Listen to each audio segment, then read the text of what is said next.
s'enflamme, il s'insurge, il parle avec émotion.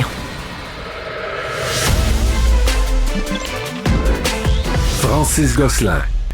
La crise du logement est-elle complètement ignorée par nos dirigeants? On a beaucoup parlé ces derniers jours des municipalités comme Lévis là, qui assènent de nouvelles taxes sur le développement immobilier, contrairement à toute logique. Mais là, à un autre niveau, malgré les proclamations de Mark Carney pendant la campagne électorale, la Société canadienne d'hypothèques et de logement a récemment changé ses barèmes de primes. Évidemment, ça fait en sorte que ça va devenir de plus en plus difficile pour les entrepreneurs de démarrer des projets de construction de logement.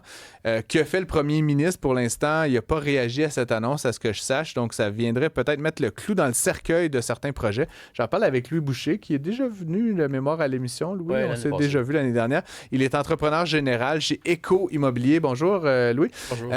La SCHL, c'est un partenaire important dans le financement des projets de développement. Oui, c'est ça. Bien, la CHL finance une bonne partie de tous les projets de développement qu'il y a maintenant au Canada, dans le locatif, tout ça.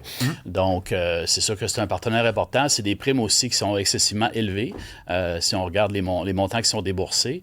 Explique-nous, là, Louis, juste, mettons que tu montes un projet, là, comment ça fonctionne, là, avant de parler de l'augmentation des primes? Là, c'est quoi le rôle? À quel moment que la CHL intervient? Mettons, toi, là, tu bâtis plusieurs logements là, d'un coup.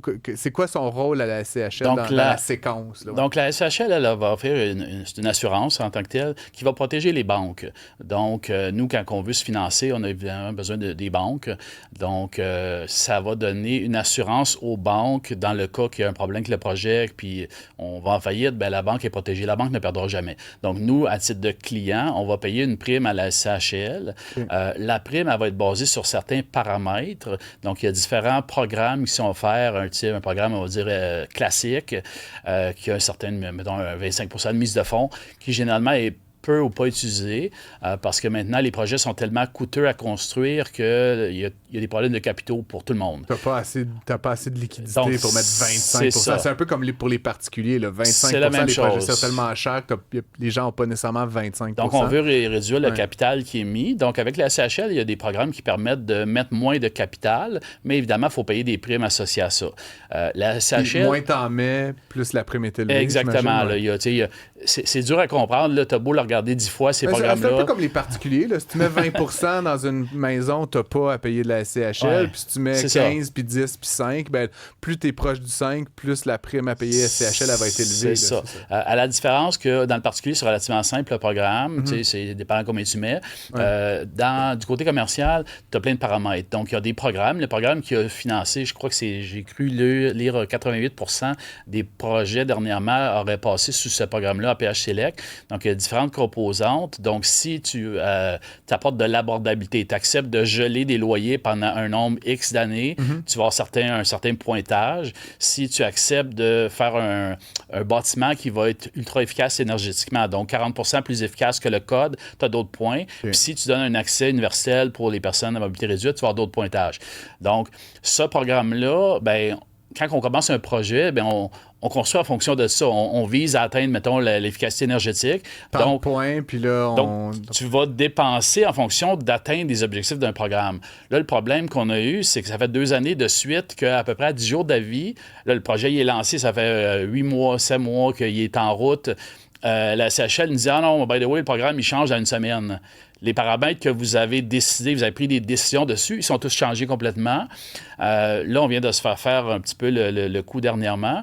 Puis, à partir c'est ça. Donc là, les règles viennent de changer. Les règles viennent de changer. On avait sans préavis, là. Une semaine, 10 jours de préavis. À peu près 10 jours d'avis, je crois. Mais puis, je veux dire, en tout cas, tu me connais un peu, Louis. Là, moi, je suis très partisan de la prévisibilité en politique publique, de donner, dans n'importe quel domaine, là, les subventions aux chars électriques, n'importe quoi, donner de la prévisibilité au monde. Dis-moi, ça va être quoi les règles dans 1 an, dans 2 ans, dans 5 ans, puis je vais prendre mes décisions aujourd'hui. Toi, ce que tu dis, c'est qu'à 10 jours de préavis, basta, on change toutes les règles à la exactement. CHL. Puis c'est la pire chose. La pire chose qui arrive pour un entrepreneur, c'est l'effet du yo-yo.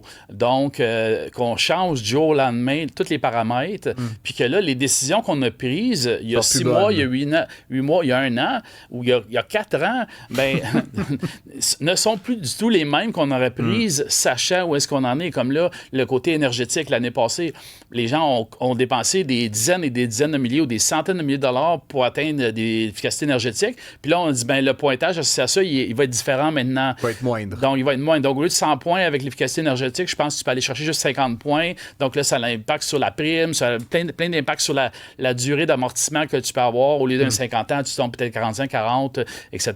Donc, tu n'aurais pas investi pour atteindre ces critères-là de 40 % si tu aurais eu le même programme. Non, moi, ce que je dis, c'est qu'il doit y avoir un grandfather clause. Donc, à partir du moment... Clause grand-père. Si c'était déjà convenu, ça devrait être valable pour ceux qui avaient déjà cette entente-là ou ces paramètres-là. Ouais. Donc, si à partir du moment qu'on a un permis de construction qui est émis, on devrait avoir le droit aux règles qui sont en vigueur à ce moment-là, parce qu'on n'a pas encore dépensé beaucoup. On a peut-être dépensé 50 000 en plan, puis bon, il y a un peu de trucs comme ça. C'est qu'il faut recommencer, c'est ce que tu nous dis. Là, c'est que le programme, il est plus valable. Donc, je vais donner un exemple très concret. C'est un exemple, je suis en train de construire 16 logements. C'est un projet d'à peu près 7 millions de dollars avec garage souterrain, quand même une qualité, de belle qualité.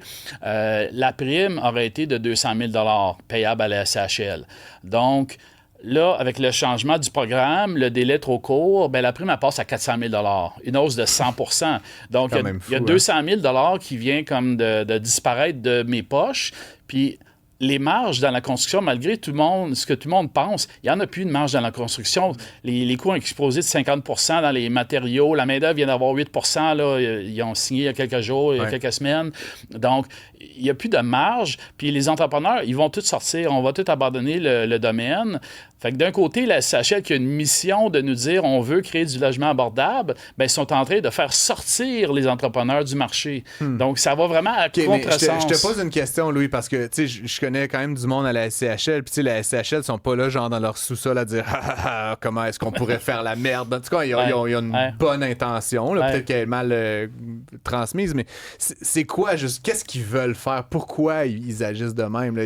Leur objectif dans la vie, c'est pas de faire chier le monde, c'est pas de vous nuire. Mais pourquoi? C'est quoi? Mettons que tu essaies de faire de l'empathie avec la SCHL, c'est pas facile, mais qu'est-ce qu'ils veulent finalement? Pourquoi ils font ça? Moi, je pense que c'est que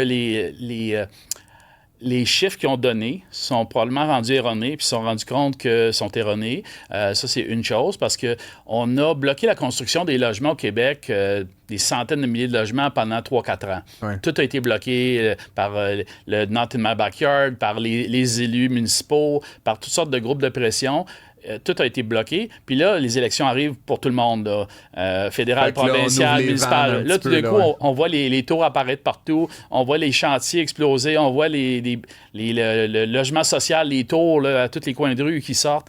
Donc, là, c'est sûr qu'il y a une masse de logements qui arrivent en même temps, alors que de notre côté, on a coupé dans l'immigration. On a eu le gros boom de l'immigration il y a 3 ans. L'immigration, c'est ça qui drive beaucoup de choses au Canada, l'économie au complet. Donc là, quand on dit qu'on réduit l'immigration, mais que là, tous les logements sortent tout d'un coup, c'est sûr qu'il y a une pression, puis probablement que la SCHL voit un risque à ce moment. La location est plus difficile, on ne se le cachera pas. La location est plus difficile maintenant qu'il y a 1 an. Il y a 1 an, tu mettais une annonce, tu avais 300 appels ou 300 messages en 3 jours. Maintenant, tu mets une annonce, si tu as 3 messages, des fois, tu es content. Donc, on n'est plus du tout dans la même game. Donc, ça, je peux comprendre ça. Le problème avec... Donc ils perçoivent un risque plus grand, puis donc ils disent on va augmenter les primes. Là. C'est des assureurs. Là, je pense que, oui, effectivement, c'est ma perception. Peut-être que je me trompe. Mais si je regarde en arrière, selon ce que j'ai vu, il y aurait eu un taux de défaillance de 0,3 % sur une vingtaine d'années. Donc, 0,3 %, c'est à peu près nul. Là. On s'entend dire, moi, j'ai jamais entendu personne qui s'est fait reprendre son bâtiment parce qu'il ne payait pas. On va se trouver des marges de crédit, on va s'arranger. Des fois, il y a des moments difficiles à passer, mais on va passer au travers puis on va garder nos bâtiments.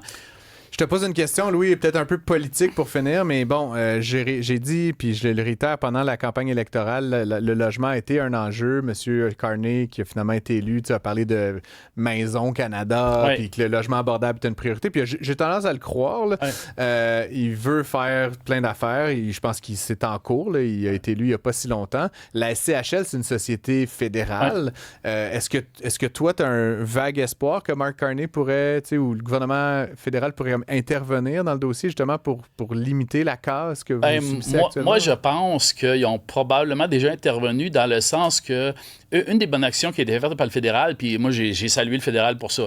Ils ont coupé la TPS. La TPS, ça a vraiment aidé. Dans mon cas, c'est 250 000 $ pour le projet qui s'est évaporé. Mais de notre côté, ils sont revenus là avec la SCHL, la prime qui m'emmène. D'un bord, on m'a aidé à 250 000. Je me dis, wow, libéral number one.